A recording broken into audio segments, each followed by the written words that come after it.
Pwede ba na hindi babalutin yung bunga ng ating lakatan, mga ka-agree?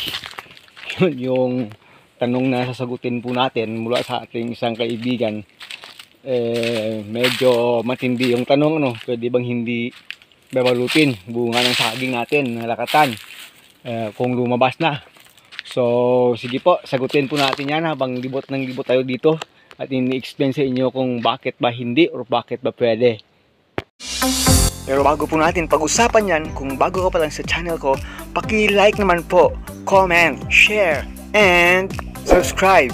At huwag kalimutang i-hit ang ating button bell para ma-notify po kayo sa ating mga bagong upload. Alam niyo po mga ka-agree, dito po sa amin, simulat sa poll noon pa man, ay hindi naman binabalot yung bunga ng saging dito sa amin. Kaya kung sasagutin natin yung tanong kung pwedeng hindi babalutin, pwede po, yes.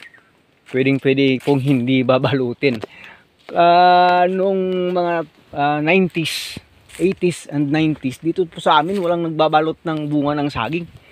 Gaya po nito, kahit anong variety. Kaya pwede. At may mga mamimili pa rin po dito sa amin ng mga saging, kung kahit anong variety po yan. Gusto po nila pa rin yung saging ay hindi na ibalot. Kahit lakatan pa po yun. May naghahanap pa po dito sa amin ng ganung klase ng bunga ng saging. Pero napakakonti na lang po talaga naghahanap ng ganun. Sa ngayon mas dumami ng naghahanap na yung bunga ng lakatan natin ay dapat nakabalot. Walang makikitang mga mantsa-mantsa. Ang kaibahan nila, siguro masasabi ko po sa inyo, ngayon sa amin dito, ay mayroon talagang kaibahan sa advantage at disadvantage po ng pagbabalot ng bunga ng ating mga kasagingan. Balik po tayo dito sa may bunga na nabalot na po. Yung isang mamimili po dati sa amin na naghahanap ng saging na lakatan na hindi po binabalot, hinahanap niya po yung ganung klase. Yung reason niya po kasi, dahil nagtitinda siya ng isang fruit stand, sa tagal po ng kanyang pagtitinda po ng fruit stand dito po sa amin sa Iloilo, napansin niya po, hindi lang napansin na, kasi sa haba pa naman ng panahon na nagtitinda ka, napansin niya po na iba daw yung lasa sa taste po. Iba daw yung lasa ng saging nating lakatan na binalot sa hindi binalot. Yun yung na ano niya, napansin niya. Explanation niya po kasi mas malinamnam daw yung saging na hindi binalot yung bunga. Yun yung kanyang sinabi. Mas malinamnam, mas masarap daw sa taste buds yung bunga ng ating lakatan na hindi nabalot yung bunga. So, yun. Hindi ko nga alam kung ano siya sa ganung paano siya nakakapunta sa ganung experience niya. Pero po nag-try po kami dito talaga na gawin 'yon. Mayroon po talaga kaibahan dito po sa amin sa sa Iloilo.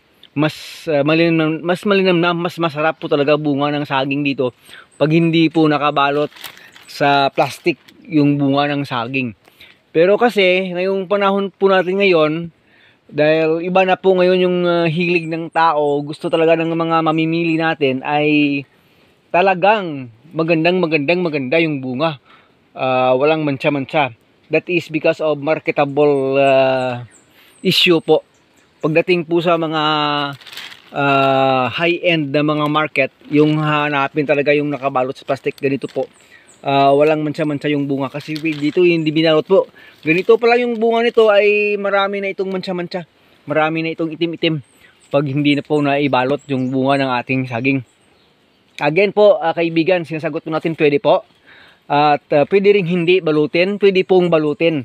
Depende po sa market, depende po yan sa kung sino yung pagbibintahan mo yung ng saging mo, at depende po yun sa demand. Kaya dapat mo hanapin ganun, kasi hindi lang tayo nag-agrikultura, kino-convert po natin paunti-unti na hindi lang puro ito agriculture. Dapat po ay magiging agribusiness po tayo sa ating pagtatanim, kahit anong farm communities po yon. kahit hindi pa po yung saging, kahit pa po yung banana, papaya, or talong, sitaw, iba't ibang klaseng farm commodities, dapat po ay nag-i-evolve tayo sa mas magandang marketable marketable issue po, hindi issue marketable experience po.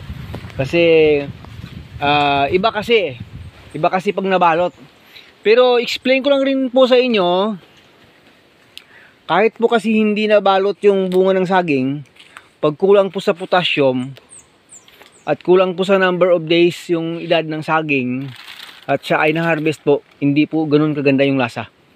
At pag kulang po yung nutrients sa lupa na organic materials po, organic fertilizers po, iba po yung lasa.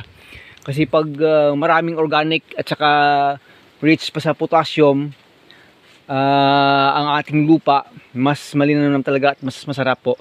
So yung iba dito, kaya po nito, ini-experience ko po na hinahabol nila yung taste. Nagpa-plastic po sila. Kaya po nito, nagpa-plastic po sila, pero pagdating po ng 2 months old, mula sa pag-plastic, kasi mga 2 months inihap po ito na harvest mula sa pagpa-plastic po. Pag dumating po siya ng 2 months old, kinukuha nila yung plastic. Sa sa tansya ko lang po, may tawag doon, may ibang exchange sa photosynthesis siguro. Kasi pag naka-direct sa sunlight po yung bunga ng saging, siguro mas iba yung lasa kaysa puro plastic po hanggang sa ito ay ma-harvest. Gaya po kasi ng ibang bunga ng saging kasi po, bago kasi yan binabalot ay may mga papel pa po yan, may mga foam pa po yan, at saka yung binabalot ng mga plastic ay colored plastic, mostly po green, blue, ganun po. Hindi po kasi direkta makakapasok yung sinag ng araw. Kaya malamang sa malamang may po doon, may diferensya po doon pagdating sa lasa niya pag wala pong direct na heat na tama ng sunlight dito. Kaya yung iba, ginagawa nila pag 2 months old na ito, na baging, kinukuha nila yung plastic na at least ay 2 weeks to 2 weeks inihap ay pwede na po siyang mag-harvest. Yung ibang explanation daw, para daw mas gaganda yung pagbilog ng bunga. Ewan ko lang kung tama ba yun o hindi. Yung iba naman sabi ay mas sasarap daw yung bunga. Yun naman yung parang pwede. Kasi nga dito sa amin mas iba kasi lasa pag hindi po binalot. Iwan ko dyan sa inyo kung iba. Yan po yung experience dito. At alam nilang binalot pag walang pag wala talagang itim-itim Pag hindi binalot, may itim-itim po talaga. Pero yung iba, yun yung hinahabol nila. Try nyo yung lakatan namin. Wala po itim-itim, pero yung lasa, ganun na rin sa hinahanap ninyong klase ng lasa ng lakatan. So, once again, nagbigay lang po tayo ng justice dun sa tanong. Hindi po 100% na yun na po talaga yung sagot natin. Pero sa tanong lang na pwede bang hindi balutin, pwede po hindi balutin. Pero kung magtatanong kayo ng advantage ng pagbalot ng saging, marami po siyang advantage talaga sa saging. Kahit nga lang po sa mga tama ng mga virus or insects po, sa iba kasi tatamaan ng bugtok o ng ibang sakit sa saging, sa bunga. Meron po kasing mga pangyayari dito sa amin na yung bagging lang po nakapag-solve, hindi po madala sa spray or anything else. Pero yung ginagawa po pala ay binabaging. Kasi may nangyayaring hindi maganda. Kaya po sa mga saba, especially po sa saba, pag bumukas na ito at maraming bees, maraming insects na dumadapo sa flower dito po, pwede po siyang makakasira sa laman sa loob. Kaya yung na-discover dati ay yung pinaka magandang gawin ay balutin yung bunga paglabas pa lang ng puso. Hindi pa po nakalabas tong fingers, sarado pa po lahat. Pag lumabas po yung puso, hindi pa nakalabas yung fingers, nagbabaging na po agad para po hindi dapuan ng bees. May bees na po daw kasi na carrier ng ganong klaseng sakit sa saging.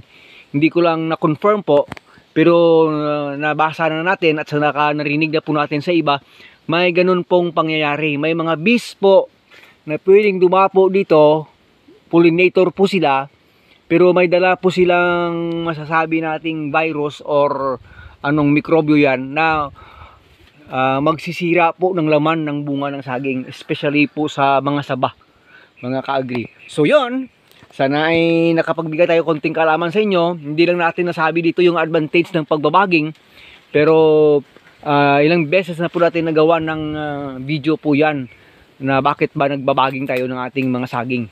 Hanggang sa muli, this is your friend Agritechnics TV po. Maraming salamat po. Sana ay nakapagbigay tayo konting kaalaman, konting justice po sa tanong nating kaibigan. Pwede bang hindi babalutin yung bunga ng ating saging? Again po, pwede. Depende sa iyo. Kung may market ka na hindi binabalot yung bunga ng saging mo, go ahead po.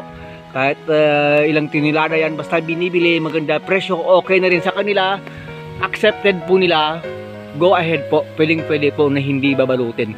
Pero kung hindi nila accepted, kung ano yung hinahanap sa market po mga ka-agri, yun na rin sundan natin dahil sa marketing issue. Kung ano yung marketable, business natin ito hindi lang agriculture, hindi lang nagpapabunga lang tayo na nagpapabunga, hindi lang tayo nagpo-produce na nagpo-produce. So thank you once again, bye bye na po talaga.